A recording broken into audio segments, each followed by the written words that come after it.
Welcome to another Business Spotlight, where we share insights, reflections, and pearls of wisdom from local business owners. My name is Kerry James. I'm a business coach and facilitator.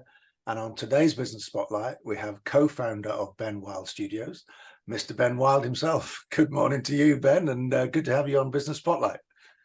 Yeah, morning, Kerry. Thanks for having us on. Really excited to talk about what we're doing. Very good. So a bit of a clue and with Ben Wild Studios, but how long have you been in business, please, Ben? And what do you specialize in, please? Yeah, sure. So I'm almost 2.5 years, and we do everything from animation to TV programming to music videos.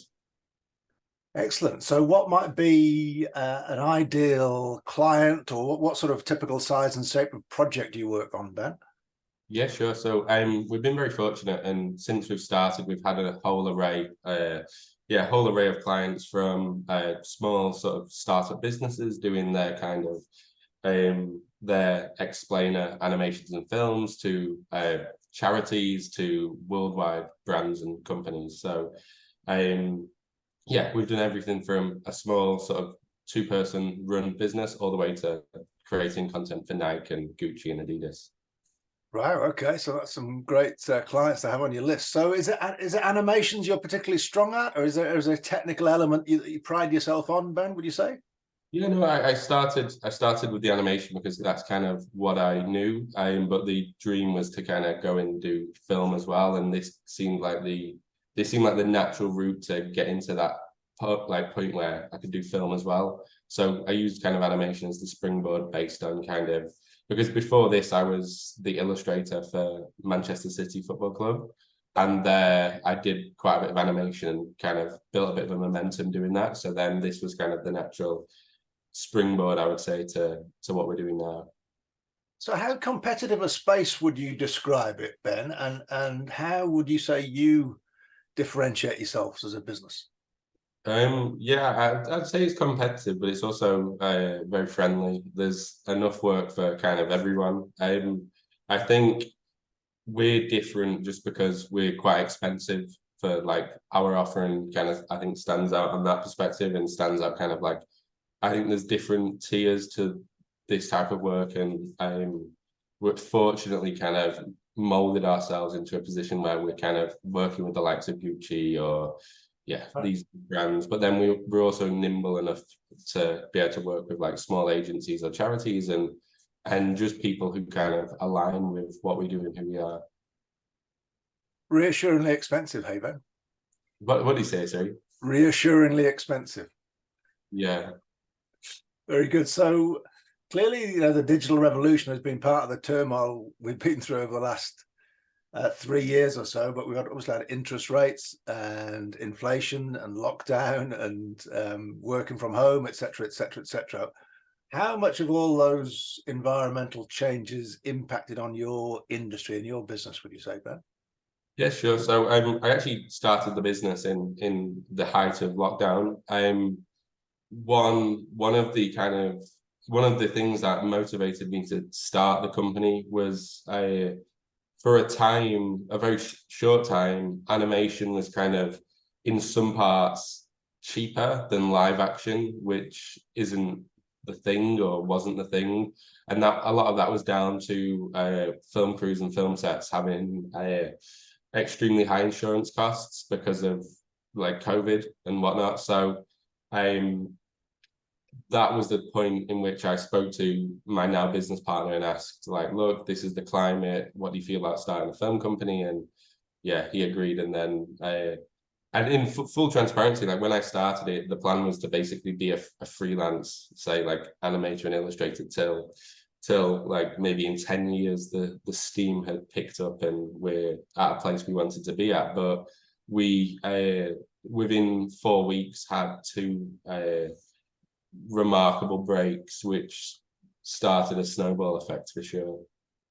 Isn't that interesting? All the subtle and specific impacts of COVID and lockdown and how it impacted so many different ways. And you mentioned the insurance story. That's really interesting. Okay.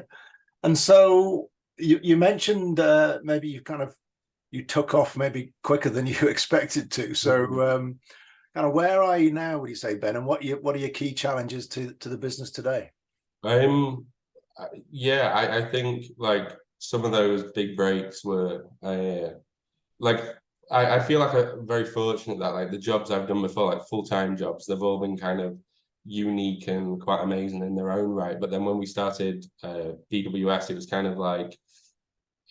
of like we didn't anticipate the first few projects we would land, and they were so significant and so kind of like in the public eye that we were very, very lucky. And it, like I say, it springboarded us.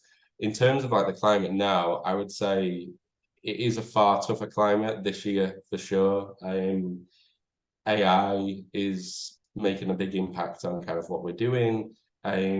People are people don't have the budgets they had even just last year. So we are sort of, that is a challenge for sure.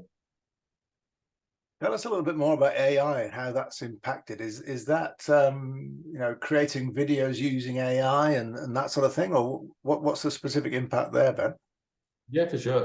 Well, there's various ways we use and can use AI to kind of utilize what we do. So, for example, we have a partner who they haven't launched the product yet. However, the product is an AI plugin that when it's in, it'll live in Premiere Pro and After Effects and all that good stuff. And what it'll do is, like, for example, if we go on a shoot and we have hundreds of hours of footage, it takes someone's full-time job to basically go through that footage and break it down and categorize it and all that stuff. And this plugin basically allows you to search for like, I don't know, like a chair or a person standing happy or whatever, and it'll break down and find this footage automatically and categorize it all. So obviously that's a great use of AI because it saves quite a boring and time-consuming task that can then, like, the time can be reallocated to focusing on like a talent side of video editing or whatever. But where it's bad is obviously Midjourney and all those sort of visual platforms. They're basically like spitting in real artists' work and churning out kind of crap and kind of not asking permission or not kind of. It's just really unethical. Like so AI will scan a website or scan a database of art, create art in kind of that style and then spit it out kind of thing, and there's no credit to the artist, no payment to the artist or whatever, and it's doing a similar thing in video.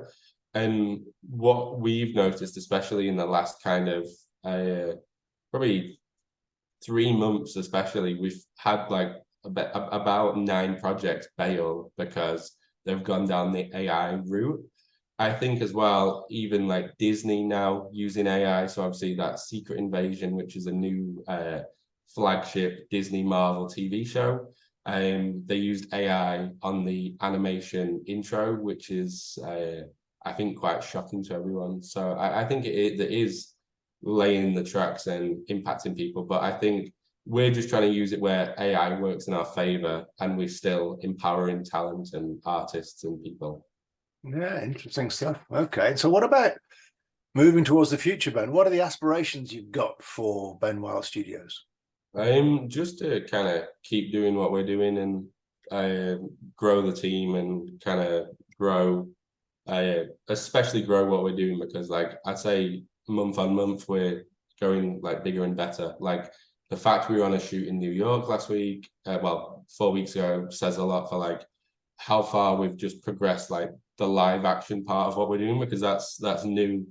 It's probably only 6 months old, the live action stuff, and we've gone from doing like a couple of small time shoots in say Manchester to doing a flagship campaign in New York, and then there's a few other things lined up, one in Paris and one in London. That's super exciting and stuff like that. So just kind of maintaining what we're doing, but with a focus on like actually doing good work for good people, because I think that can be lost a lot of the time. Excellent. Okay, and in relation to your learning journey, really, Ben, you mentioned, I think earlier on, that you said you were kind of setting yourself as a freelance. So clearly you were kind of a technical specialist in that animation space, but now you're a business owner as well as expanding those technical skills. So my question is, what have you learned over the last couple of years as a business owner, and what advice might you give somebody starting off today? Yeah, no, I've learned a lot. Like it's been just a learning curve, I would say. I think like luckily I started a business with someone who's run businesses his whole life, and like multiple successful, like really successful businesses. So obviously that makes it feel less scary and easier, I would say. But it's just constantly learning, like yeah, just I think just seeing the positives in people and clients and all that is good. You quickly build kind of like a slight guard of you quickly build up like a radar to spot people if they're like kind of not all they seem to be, especially with clients. I would say I think that's been the biggest learning curve for sure, because I approached it probably 3 years ago very naive, very kind of like, you know what I mean? Like everyone's here to kind of make art and help people, whereas it's not always the case. So I think protecting your team and protecting your kind of sanity is a big part of it. Okay, and most of the audience watching this, Ben, would be small to medium enterprise business owners. So what sort of projects do you work on with that type of business? Yeah, loads of stuff. When we're not doing like, say, an Adidas campaign, a lot of our stuff is like we do explainer videos and graphics and brand packs for like you say, small to medium businesses. So like currently like on the retainer roster, we've got law firms, we've got like tech companies that work with like point of sale displays, we've got bakeries and florists and kind of everything. Like because the thing is, as I was saying before, like when we do price high, we are probably one of the most expensive options you can go for. However, because of that, because of the TV work, because of how nimble we are as a company, we're able to then, if a charity comes to us that say doesn't have the budget or has no budget, if it aligns with what we do, we can still work with them. If a small business that we really love what they're doing comes to us and they only have, say, X amount, we can still work with them. So that's what I really love with what we're doing. And then that kind of gives a small business the opportunity to have, say, like a AAA product from us for not a AAA price, and it all balances out with the bigger clients and the smaller clients, and it really works. Do you know what I mean? Right. Well, it's been great to hear your journey, actually, Ben. But so, final question then: if there are any small to medium enterprise business owners watching and are interested in maybe hearing what the next steps might be if they're looking to move in that direction, what might you suggest as a next step, Ben? Yeah, just go on the website, give me a ring, and yeah, if we can make it happen, we'll make it happen for sure. Very good. All right, then, Ben. Well, we will definitely add those URL links to this video. Thanks again for your time. Thanks for your input, and all the very best with Ben Wild Studios. Thank you.